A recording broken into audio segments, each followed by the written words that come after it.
కీర్తనల గ్రంథం 85వ కీర్తన. యెహోవా, నీవు నీ దేశము ఎడల కటాక్షము చూపియున్నావు. చెరకుపోయిన యాకోబు సంతతిని నీవు వెనుకకు రప్పించియున్నావు. నీ ప్రజల దోషమును పరిహరించియున్నావు. వారి పాపమంతయు కప్పివేసియున్నావు.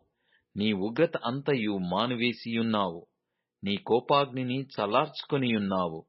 మా రక్షణకర్తవగు దేవా, మా వైపునకు తిరుగుము. మా మీదనున్న నీ కోపము చాలించుము. ఎల్లకాలము మా మీద కోపగించెదవా? తరతరములు నీ కోపము సాగించెదవా?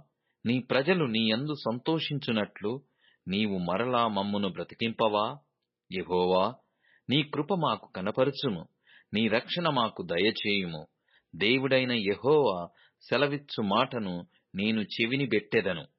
ఆయన తన ప్రజలతోనూ తన భక్తులతోనూ శుభవచనము సెలవిచ్చును. వారు మరలా బుద్ధిహీనులు కాకుందురు గాక. మన దేశములో మహిమ నివసించునట్లు ఆయన రక్షణ ఆయనకు భయపడు వారికి సమీపముగానున్నది. కృపాసత్యములు కలిసి కొనినవి. నీతి సమాధానములు ఒకదానినొకటి ముద్దు పెట్టుకొనినవి. భూమిలో నుండి సత్యము మొలచును. ఆకాశములో నుండి నీతి పారజోచును. యెహోవా ఉత్తమమైన దాని ననుగ్రహించును. మన భూమి దాని ఫలమిచ్చును. నీతి ఆయనకు ముందు నడుచును. ఆయన అడుగుజాడలలో అది నడుచును.